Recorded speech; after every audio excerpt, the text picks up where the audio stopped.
नमस्कार। आमोदनी हिंदी साहित्य में आप सभी का एक बार फिर से स्वागत है।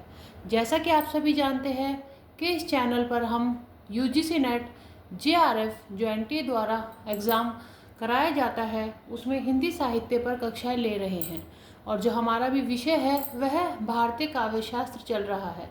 तो भारतीय काव्य शास्त्र में हमने अब तक काव्य का स्वरूप, काव्य लक्षण, काव्य के तत्व, काव्य के भेद के बारे में विचार आपके साथ किया था।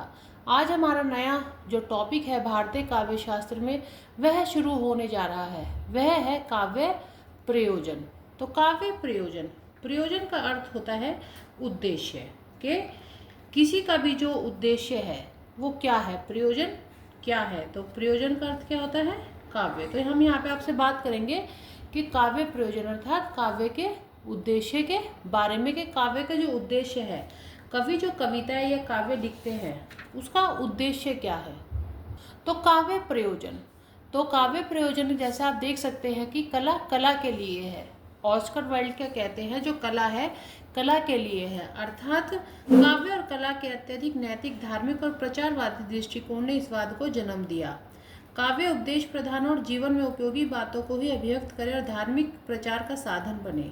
अर्थात क्या होता है, जो कला है वो किस लिए होती है, कला के लिए होती है। आपको अगर कला दिखानी है, जैसे कोई कहता है कि कला, जैसे नीचे आप देख सकते हैं कि कला जीवन के लिए है, जीवन से पलायन के अर्थ में है, मनोरंजन या आनंद के लिए हो सकती है, एक सृजनात्मक आवश्यकता है, या सेवा के अर्थ में। तो ऐसे ही कला किसके लिए, जो दूसरी कला है उसके लिए कला होती है। ये किसने कहा, ऑस्कर वाइल्ड ने। तो कला का उद्देश्य क्या है, कला के लिए होना। आगे आप देख सकते हैं कला क्या है, जीवन के लिए, अर्थात जीवन के विकास के लिए कला आवश्यक होती है।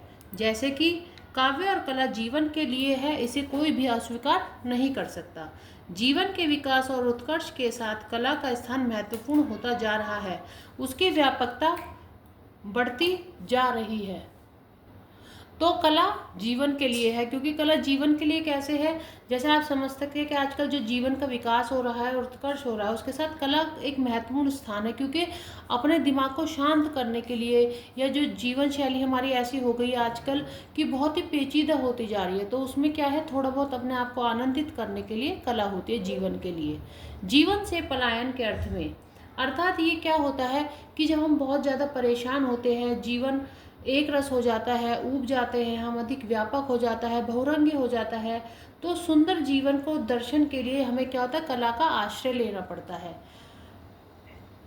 पलायन का अर्थ होता है कि मतलब जब जीवन से मतलब परेशान होने लगते हैं, पलायन का अर्थ होता है एक स्थान से दूसरे स्थान पर चले जाना।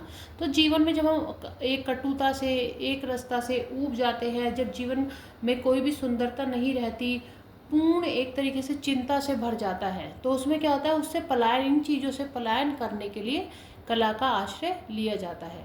आगे बढ़ते हम जानेंगे मनोरंजन अथवा आनंद के लिए। ये क्या होती है, ये तो एक बहुत इजी सा एक यहाँ पे पॉइंट है, विचार है कि मनोरंजन अथवा आनंद के लिए, इसलिए इसे क्या कहा गया, एक आनंददायिनी शक्ति होती है, इसलिए इसे क्या कहा गया, ब्रह्मा स्वाद सहोदर भी इसे कहा जाता है।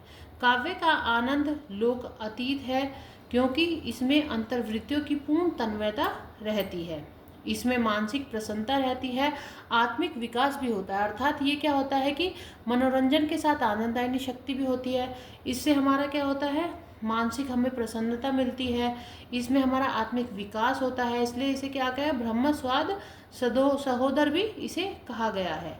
अब आगे देखिए, टॉल्स्टॉय एक है पाश्चात्य विद्वान है, ये क्या कहते हैं कि कला किसके लिए होते हैं, सेवा के अर्थ में होते हैं। काव्य कला से मानवता की सेवा करना और सद्भावना का प्रचार करना, यह प्रचारवादी और नैतिक दृष्टिकोण ही है। काव्य कला से क्या होता है कि किसी की अंदर सद्भावना का हम प्रचार कर सकते हैं, मानवता की सेवा करना ही क्या है, कला का एक प्रयोजन है। किसने कहा, टॉल्स्टॉय ने। आगे बढ़ते हुए हम आपको एक परिभाषा दिखा देते हैं। एक सृजनात्मक आवश्यकता भी होती है ये, जैसे काव्य प्रयोजन कला का उद्देश्य है या काव्य का उद्देश्य क्या होता है कि एक सृजनात्मक आवश्यकता भी होती है।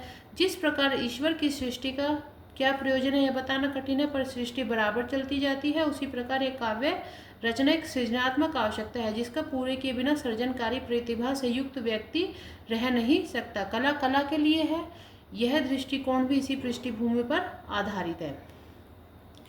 अब आगे बढ़ते हुए हम आपको बताते हैं एक परिभाषा जो काव्य प्रयोजन से जुड़ी हुई है। धर्मार्थ काम मोक्षेषु वैचशम्य कलासु च करोति कीर्ति प्रीतिम च साधु काव्य निवेशनम। ये किसने कहा? भामह ने कहा था। भामह हमने आपको बताया था कि संस्कृत काव्य शास्त्र के हमारे एक आचार्य विद्वान रह चुके हैं। तो धर्म अर्थ काम मोक्ष की प्राप्ति और कलाओं में कुशलता प्राप्त करना, कीर्ति और प्रेम का अर्जन करना काव्य से संभव होता है। तो इसका क्या है अर्थ? धर्मार्थ काम मोक्षेषु वैच शण्यम कलासु च करोति कीर्ति प्रीतिम च साधु काव्य निश वेशनम। इसका अर्थ क्या हुआ कि भामह कहते हैं कि धर्म अर्थ काम मोक्ष की प्राप्ति और कलाओं में कुशलता प्राप्त करना, कीर्ति और प्रेम का अर्जन करना काव्य से ही संभव हो सकता है। धर्म अर्थ काम मोक्ष जो भी है, कीर्ति है या प्रेम का अर्जन है, वो किससे कर सकते हैं? हम काव्य से ही कर सकते हैं। तो भामह के अनुसार काव्य का प्रयोजन या उद्देश्य क्या है? धर्म अर्थ काम मोक्ष की प्राप्ति, कलाओं में कुशलता प्राप्त करना काव्य का प्रयोजन है। कीर्ति और प्रेम का अर्जन करना भी काव्य से ही संभव होता है। तो एक बार हम आपके सामने दोबारा बताते हैं कि काव्य प्रयोजन क्या है, काव्य उद्देश्य है। तो भारतीय काव्य शास्त्र में जो काव्य प्रयोजन है, जिसका अर्थ होता है काव्य का उद्देश्य, क्या बताया गया है कि कला कला के लिए है। ऑस्कर वाइल्ड ने कहा कला जीवन के लिए है, जीवन के विकास के लिए है, जीवन से पलायन के अर्थ में है। जब हम ऊब जाते हैं, जिंदगी नीरस हो जाती है, तो उससे जब हम इस नीरसता से, एक रास्ता से जब हमें पलायन करना होता है, तो उसमें हम काव्य को उद्देश्य बनाकर चलते हैं। मनोरंजन अथवा आनंद के लिए आनंददायिनी शक्ति है, मानसिक शक्ति हमें देती है, आनंद हमारे शारीरिक शक्ति हमें देती है, इसलिए इसे ब्रह्मस्वाद सहोदर भी कहा गया है। ऐसे ही एक सृजनात्मक आवश्यकता है कि हो ना हो पर हमें एक सृजनात्मक आवश्यकता, कभी कभी आपने देखा हम बोर हो जाते हैं तो हम सृजन का कुछ ना कुछ कला बनाने लग जाते हैं। जरूरी नहीं काव्य ही हो, कला कोई भी हो सकती है। ऐसे ही सेवा के अर्थ में है। टॉल्स्टॉय कहते हैं कि किसी के दिमाग को शांत करना या किसी की सेवा करना, मानवता की सेवा के लिए, सद्भावना किसी के अंदर जागृत करने के लिए होती है। और परिभाषा हमने बताई कि हमें कहते हैं कि धर्मार्थ काम मोक्षेषु वैच शण्यम कलासु च करोति कीर्ति प्रीतम च साधु काव्य निशवणम। तो मैं आशा करती हूँ आप सभी को आज का ये हमारा जो नया विषय था भारतीय काव्य शास्त्र का काव्य प्रयोजन समझ में आया होगा। आगे कल हम दोबारा से भारतीय काव्य शास्त्र की कक्षा को, नए टॉपिक को शुरू करेंगे। आज के लिए इतना ही। कंसिस्टेंसी बनाए रखिए, एग्जाम के अकॉर्डिंग इन सब को ध्यान में रखिए कि किसने क्या कहा, किस विद्वान ने कौन सी परिभाषा दी, ये सब पूछे जा सकते हैं। तो सिलेबस का आज आपका एक टॉपिक और पूरा हो गया है। यूजीसी नेट एग्जाम, जेआरएफ का जो एग्जाम होता है, एनटीए द्वारा आयोजित किया जाता है, जो उसका जो काव्य प्रयोजन हमारे सिलेबस का जो एक भाग है, वह भी आज पूरा हो गया है। धन्यवाद। आगे की कक्षा शुरू करेंगे बाद में।